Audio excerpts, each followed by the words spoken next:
Hello, and welcome to DNA Today. This is a show about genetics where we talk about all kinds of news stories. I'm your host, Kira Deneen.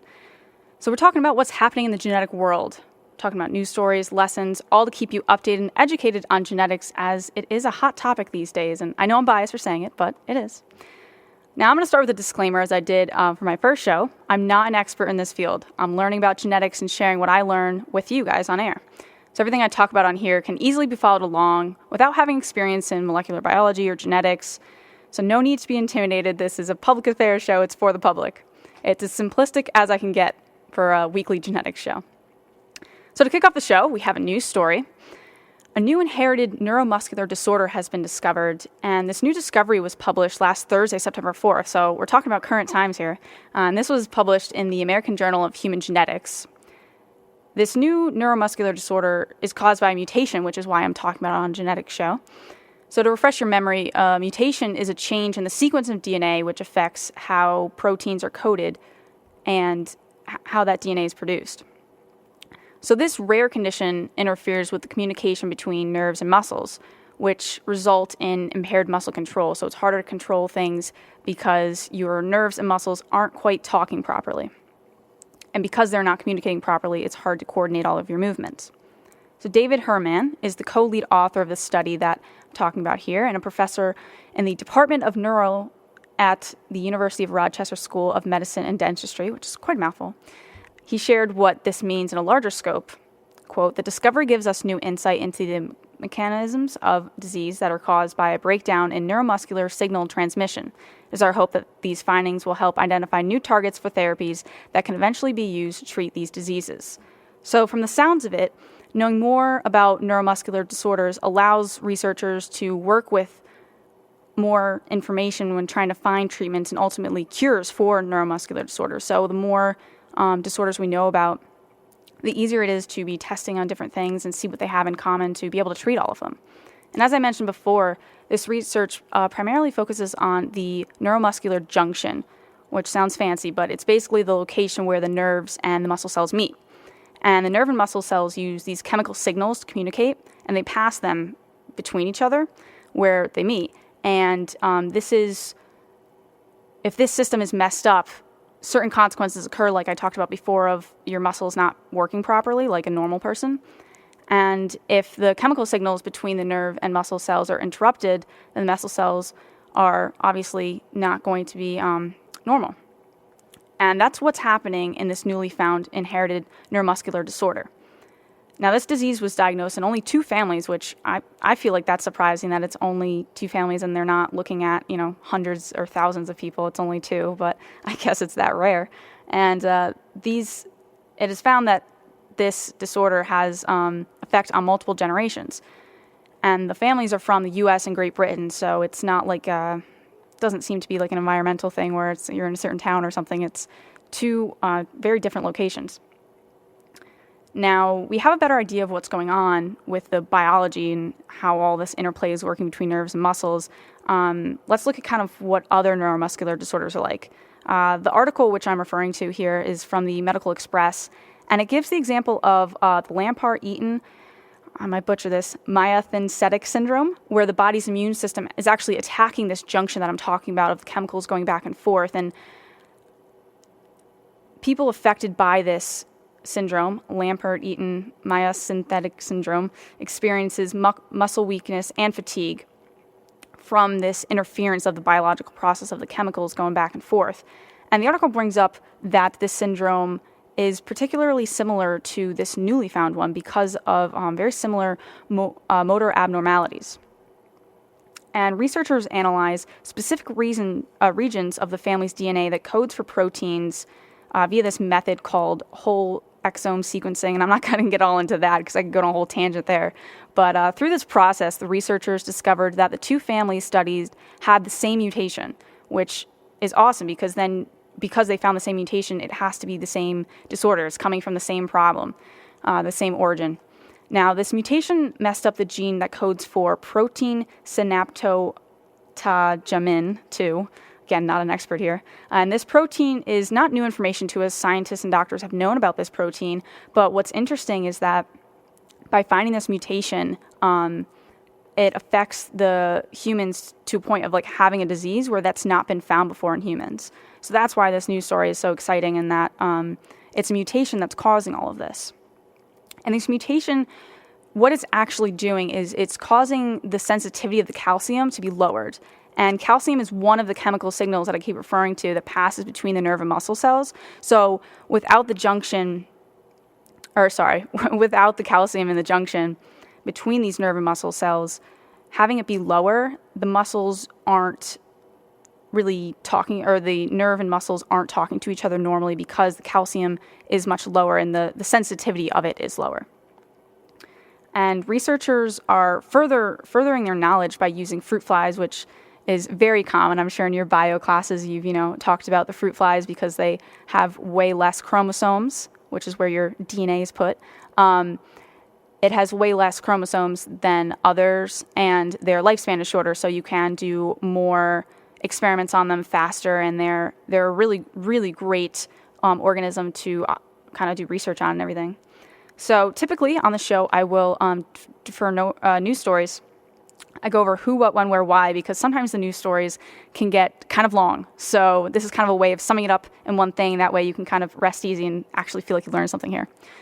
So who? An international team is behind this research project, and David Herman has spoke about it and is the co-lead author of the study and a professor in the Department of Neurology at the University of Rochester School of Medicine and Dentistry. So that's who's behind it. And what? A new inherited neuromuscular disorder has been discovered, and the cause of this disorder is a mutation in the gene that produces a protein which affects the calcium levels in nerve and muscles, making it difficult for the nerves and muscles to communicate. And because of that, it is hard to control your muscles. When? This new discovery was published last Thursday, September 4th, in the American Journal of Human Genetics. So again, very recent. And where? The two families in the study are from U.S. and Great Britain, and researchers of the study, again, are international. And lastly, why? By learning more about this disorder, it provides researchers more information to be able to treat this neuromuscular disorder along with other neuromuscular disorders. So it's kind of just adding to all of their knowledge and building upon that to be able to find, more treatments and cures. And the more we know, the further we go. So I'm going to move on now to Geneticists of the Week. The first geneticist we're looking at is Rosalind Franklin, and since it's a genetics show, we are primarily focusing on her contribution to the discovery of the structure of DNA. So this is kind of, I don't want to say the beginning of genetics because Mendel is kind of the beginning of genetics, but I would say maybe the beginning of modern genetics is a term that people in genetics use.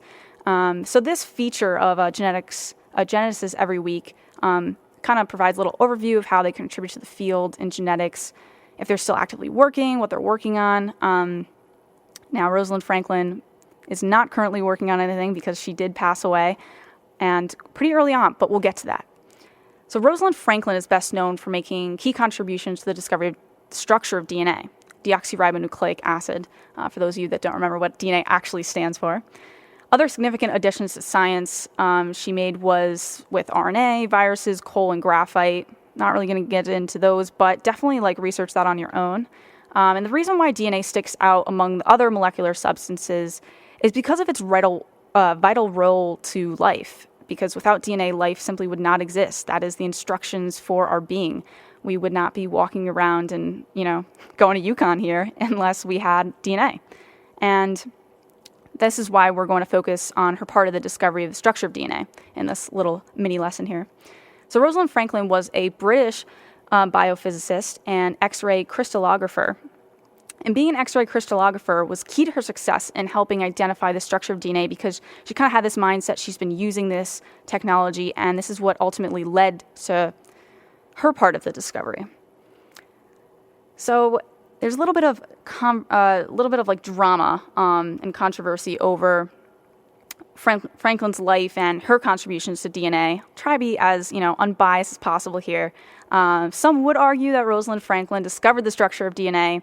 Others would say it was James Watson, Francis Crick, and Maurice Wilkins, and those three, James Watson, Francis Crick, and Maurice Wilkins, all received a Nobel Prize for the double helix model of DNA in 1962. So on paper, they are, the people that actually found it, discovered it. But it is important to note that the Nobel Prize can only be shared by 3 scientists, which prevented Rosalind Franklin from getting credit. Also, as a woman, it was different. We're not back in the 60s. It's not quite as much as it is today of women having more recognition.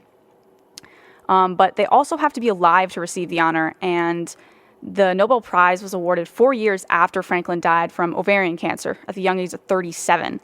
So it's kind of a mystery what else she could have accomplished in her life and whether the groundbreaking Nobel Prize double helix DNA model would have been hers had she not perished so young. But she was fortunate in other senses. She attended one of the only girls' schools to teach chemistry and physics. And at the age of 15, which, now is like sophomore in high school, it's so young, she realized she aspired to be a scientist, and without the approval of her father, and her father wanted her to become a social worker. More of a better field for being a woman in this time. And if it hadn't been for World War I, her father might have finished his education and followed his own passion to be a scientist. So maybe in some ways she was trying to kind of live his legacy out because he couldn't. But he knew how difficult it was for women to have a career in science, as I said, and that's why he discouraged his daughters. At least that's why we can kind of fathom it. But eventually he did give in, and Franklin enrolled at Newnham College in Cambridge, where she later graduated. And shortly after graduation, she conducted fundamental studies of carbon and graphite microstructures. And, I mentioned that earlier, that she had some discoveries in graphite and all of that. And she received her doctorate in physical chemistry, which she earned from Cambridge University in 1995. Sorry, not 1995, 1945. But her next move was to Paris, where a friend introduced her to Marcel Mathieu, and he was the director of the French National Center for Scientific Research. And this is where she met Jacques Mering, who was an X-ray crystallographer. And again, I mentioned that was a big part of her discovering DNA, or the structure of DNA, was her background in X-ray crystallography.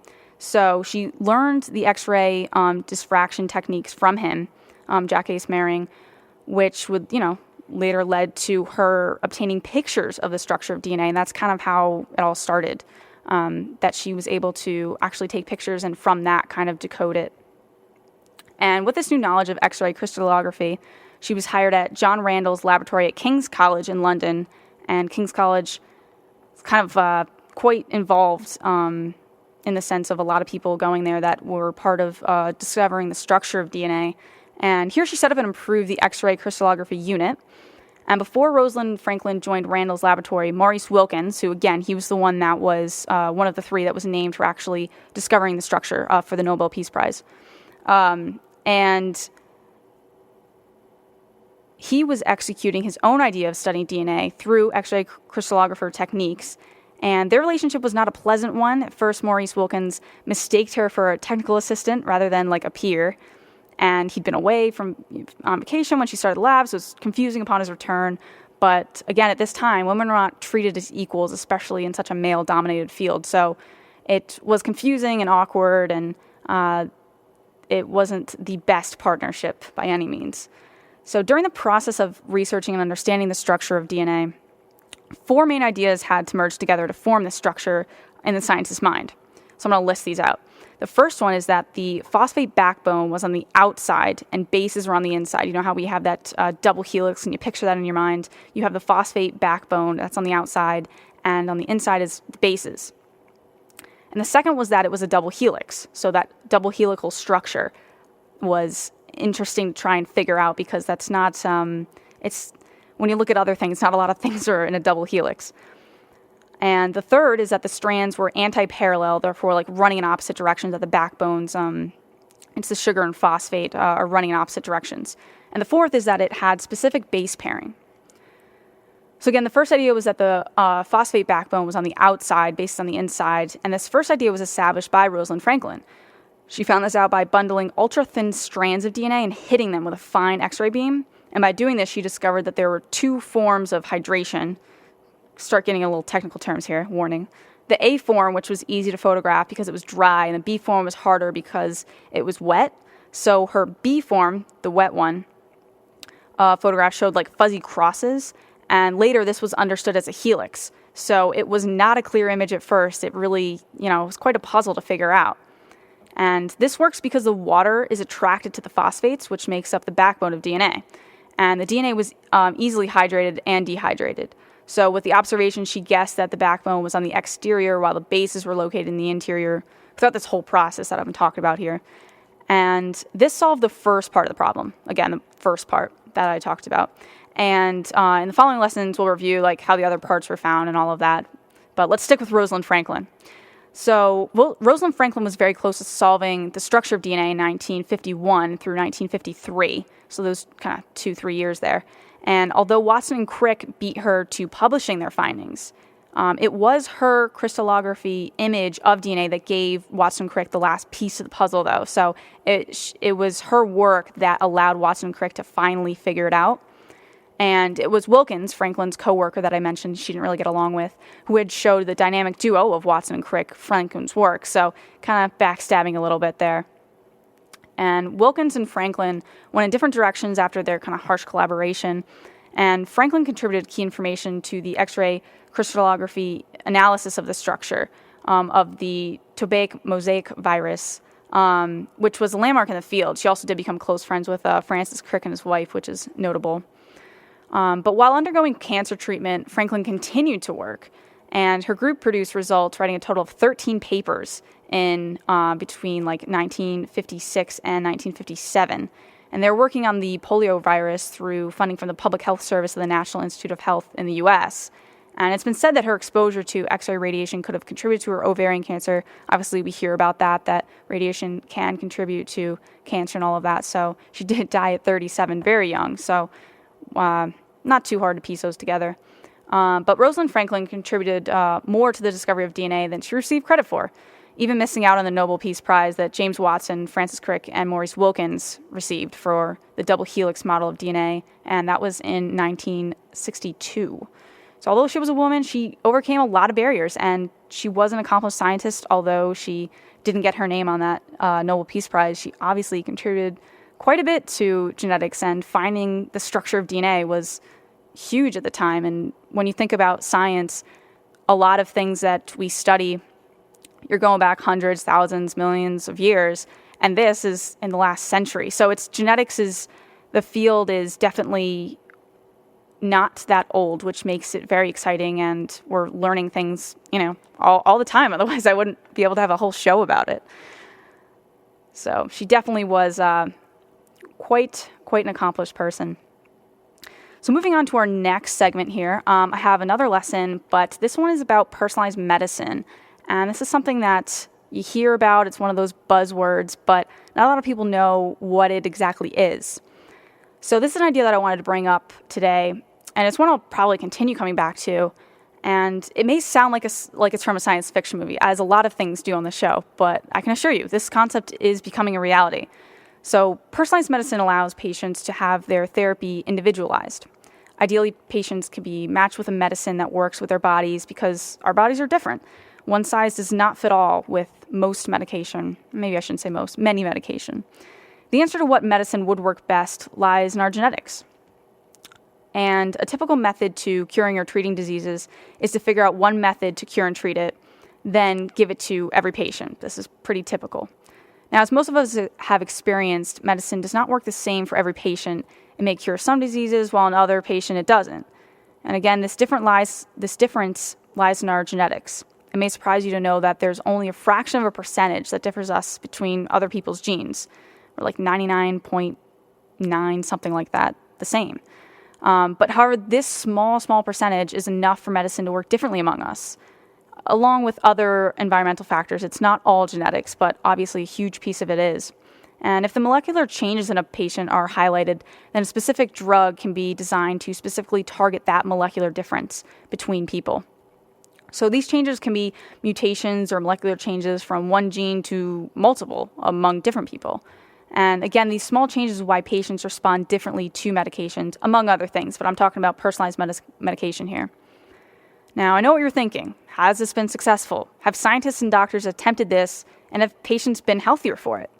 Let's look at a few cases via science2.0.com and figure out just how this has or has not worked. So leukemia has been tested with this new concept of medicine, and in fact, it was one of the first to find success. Chronic myeloid leukemia was being treated only one way, chemotherapy, and like the concept mentioned earlier, chemotherapy was not necessarily the best method for everyone. And some people, it just plain wasn't working, while in others, they were finding success. So people were receiving bone marrow transplants, but finding a donor who was a match for the bone marrow was difficult. So there was a lot of issues. And before I get too much into it, let's back up to what chronic myeloid leukemia is so we can better understand the treatments. So chronic myeloid leukemia occurs in patients who have a genetic change in their bone marrow cells that cause a specific protein linked to leukemia. I'll give you the name. You don't really need to know it, but, for you smarty pants out there. BCR-ABL. And so this specific protein linked to leukemia is hyperactive in production. So it's producing more than it really should. And why is the treatment of chronic myeloid leukemia ahead of other diseases when it comes to personalized medicine? This is what I wonder, so I started researching it a little bit. And the answer for this purpose of the show, I'm going to say, is just kind of simple. It comes to the difference of one genetic change. And just one genetic change can cause a disease. The simplicity of the cause of the disease makes developing a treatment simpler. Researchers were able to design a drug called imatinib to target the specific gene that causes chronic myeloid leukemia in the first place. And it prevents this leukemia from attacking the body. And it does this by having since it's like one genetic change causing, it can prevent this gene from producing. So it's kind of turning off the gene. And this is not something that just this specific leukemia drug does. A lot of drugs can target genes and turn them off. That's a good way if it's an overproduction of something. Maybe if there's a duplicate of the gene, that's why it's overproducing, then it can maybe shut down a gene. And it's preventing this program from being rapidly produced. And before you start thinking, why aren't we doing this for all diseases, away with chemotherapy and drugs that might work, go with something that will, recall that the reason this process of personalized medicine works so well for chronic myeloid leukemia is because there's only one genetic change that causes the disease. So if that one genetic change can be regulated, then the disease no longer persists. But if this disease was caused by a combination of differing genetic changes or environmental factors, more things, if it was more complex, it'd be much harder to identify all those genetic changes and develop a drug that would prevent all the genetic changes and still have the genes producing that need to be producing. And another aspect to consider in personalized medicine is that one disease is not the same in all people. So one type of cancer may have different causes in different people. One form of treatment for one patient may not work in the next patient because their cancer may be caused by a different genetic mutation or environmental things. Skin cancer, for instance, there's been research that the sun is affecting skin cancer, but also you can have genetic predisposition to it. So something like cancer is usually a little bit more involved, and that's why cancer is kind of such a mystery to us, and that's why we're involved so much in cancer research and all of that, because it's just so big and such a monster. And actually, exciting news that Jackson Laboratories has their grand opening next month in October. I believe it's October 8th, and that's right at UConn Health Center. So, and they study genetics in terms of cancer and looking for treatments and cures and all of that. So, expanding knowledge, and that's 40 minutes from here at WHUS. So, it's definitely something that's expanding. And again, the key to personalized medicine is finding the difference in people and treating those differences rather than, one-fits-all kind of treatment. And this is not to say that each person has its own. It's more of sorting patients into groups and saying, oh, you guys have this genetic mutation, or you guys have this that's happening like within a disease or disorder. So it's just kind of taking patients into more specified groups so that the medication will become more specified. So let's head on to a PSA here.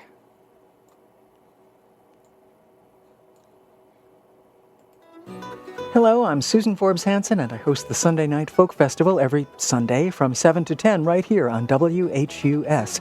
But wait, now there's more folk etc. here on Sundays. This semester, the folk juggernaut starts at 2 p.m. with the Red Rooster Party, presenting early country and bluegrass, and rolls on with the Bluegrass Cafe from 4 to 7 for a more contemporary approach. After my show, which covers a lot of folk territory, there's Tangled Roots from 10 to midnight, topping off your evening with alt country, Americana, and American roots music. That's an amazing 10 hours of folk bluegrass Americana for you here on WHUS at 91.7 FM or WHUS.org, and the brand new WHUS radio app available for download in the App Store and Google Play. All this great folk etc. music gathered for you on Good Folk Sundays right here on WHUS Stores.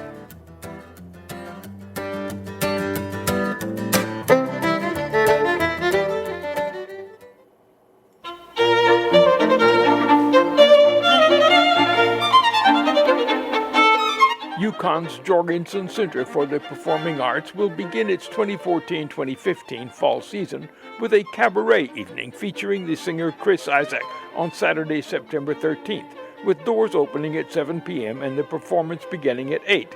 Several other cabaret evenings are scheduled for September and October, as well as programs for children. The first classical concert will take place on Wednesday, October 14th at 7:30, as the Takas String Quartet plays quartets by Haydn and Debussy, as well as Franck's Piano Quintet with Marc-André Hamelin piano. There's a concert talk at 6:45. For a look at the complete schedule of Jorgensen programs, you may visit the Jorgensen website or call the box office during business hours at area code 860-486-4226. More detailed information will be available later here on this station, WHUS Stores.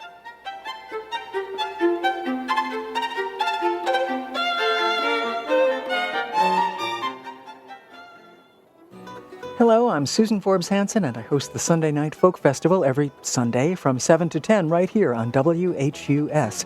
But wait, now there's more folk etc. here on Sundays. This semester, the folk juggernaut starts at 2 p.m. with the Red Rooster Party, presenting early country and bluegrass, and rolls on with the Bluegrass Cafe from 4 to 7 for a more contemporary approach. After my show, which covers a lot of folk territory, there's Tangled Roots from 10 to midnight, topping off your evening with alt country, Americana, and American roots music. That's an amazing 10 hours of folk bluegrass Americana for you here on WHUS at 91.7 FM or WHUS.org, and the brand new WHUS radio app available for download in the App Store and Google Play. All this great folk etc. music gathered for you on Good Folk Sundays right here on WHUS Stores.